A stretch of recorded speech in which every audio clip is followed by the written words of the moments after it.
Quando morar é um privilégio, não é só um direito, é um dever. Olá, eu sou o Guilherme Boulos e hoje, nessa coluna da Mídia Ninja, nós vamos falar sobre a reforma trabalhista. Tem gente dizendo por aí que essa reforma é para modernizar as relações de trabalho no Brasil. E que quem está contra ela são sindicalistas, que querem manter seus privilégios, preservar alguma boquinha. Será mesmo que essa reforma não afeta em nada a você? A reforma trabalhista altera mais de 100 pontos da CLT, que é a legislação do trabalho no nosso país. Vamos ver agora 5 deles.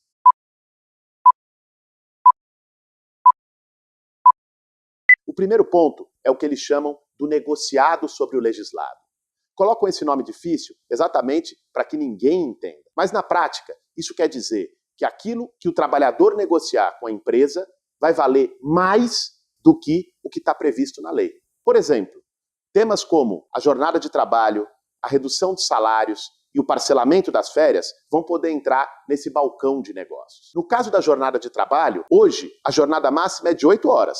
Acima disso, tem que ser hora extra. Se isso for aprovado, a jornada vai poder chegar a 12 horas sem hora extra. Mas alguns poderiam questionar. Mas é um acordo, o trabalhador tem que concordar. Na vida real, a gente sabe que não é bem assim. Um acordo entre trabalhador e empresa se dá em condições muito desiguais. O patrão vai lá e impõe. Se o trabalhador não aceitar, tem outros 5 mil na fila, desempregados, que podem aceitar por ele. O desemprego, muitas vezes, força o trabalhador a aceitar acordos nos quais ele sabe que está sendo prejudicado. É a mesma coisa de colocar o lobo e a ovelha para fazerem um acordo livre entre eles. A gente sabe muito bem no que vai dar. Outro ponto é o trabalho intermitente. Nome difícil, né? Na prática, isso quer dizer que as empresas vão poder contratar os trabalhadores num contrato por hora. O trabalhador vai ficar lá, à disposição da empresa, e vai ser chamado se houver trabalho. O problema é que ele só vai receber por essas horas trabalhadas. Isso é uma precarização brutal do trabalho, que vai reduzir salários e piorar as condições de contrato de milhares de trabalhadores no Brasil. E tem mais. O projeto ainda dificulta o acesso dos trabalhadores à justiça do trabalho. Aquele trabalhador que se sentir lesado em seus direitos vai enfrentar muito mais burocracias para poder se defender. Por exemplo, hoje, o trabalhador que demonstrar não ter condições financeiras, ele tem acesso à justiça gratuita. O projeto da reforma muda isso e exige que mesmo os trabalhadores mais pobres paguem, por exemplo, pela perícia. Muitos não vão ter condições e o processo vai parar aí. Outra coisa é que eles pretendem facilitar a prescrição. Ou seja, se o patrão enrolar, o processo vai acabar e você não ganha nada no final. Termina tudo em pizza.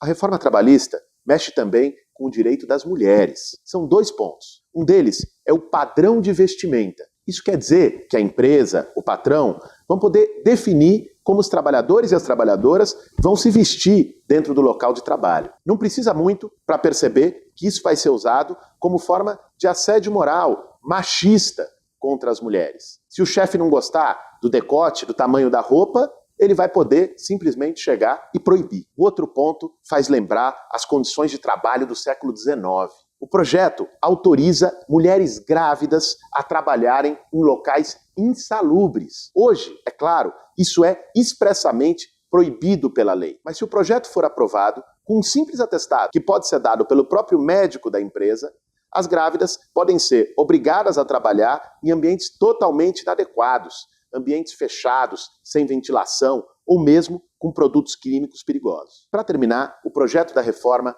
bate o martelo na questão da terceirização. Em março, a Câmara dos Deputados já havia aprovado um projeto absurdo da terceirização, que ataca duramente os nossos direitos. A terceirização, você sabe, já existe no Brasil, só que até hoje ela era permitida apenas para as atividades secundárias e não para a atividade principal de uma empresa. O banco podia terceirizar a segurança, a limpeza, mas não o trabalho dos bancários. A partir de agora, liberou geral, pode terceirizar tudo. Na época, eles haviam prometido que, no texto da reforma trabalhista, viriam algumas garantias, compensações para os trabalhadores. Que nada. Essas garantias foram quase nulas. Na verdade, o projeto da reforma trabalhista apenas reafirmou o que já estava no anterior. O pacote da terceirização ainda inclui a possibilidade de contratar o trabalhador como se ele fosse um pequeno empresário, um PJ, pessoa jurídica. O problema da contratação como PJ é que o microempresário não tem direito a férias, a 13º, a rescisão, as várias garantias que hoje a lei assegura para nós. O libera geral da terceirização é, na verdade, uma destruição geral dos direitos. Com tudo isso, a gente vê que não é uma reforma trabalhista, é um desmonte. E olha que nós só vimos aqui 5 pontos, são mais de 100. A Câmara dos Deputados já aprovou esse absurdo. Ele está no Senado, pode ser votado a qualquer momento. E vejam só a ironia, quem quer aprovar isso tudo é o Congresso Nacional mais desmoralizado da história do país e um governo que não tem nem 10% de aprovação do povo brasileiro. Foi por isso que nós fizemos uma greve geral no último dia 28 de abril. Para quem acha que a reforma trabalhista não tem a ver com você, abre o olho, ainda é tempo. Essa não é uma questão apenas dos sindicatos e dos movimentos sociais.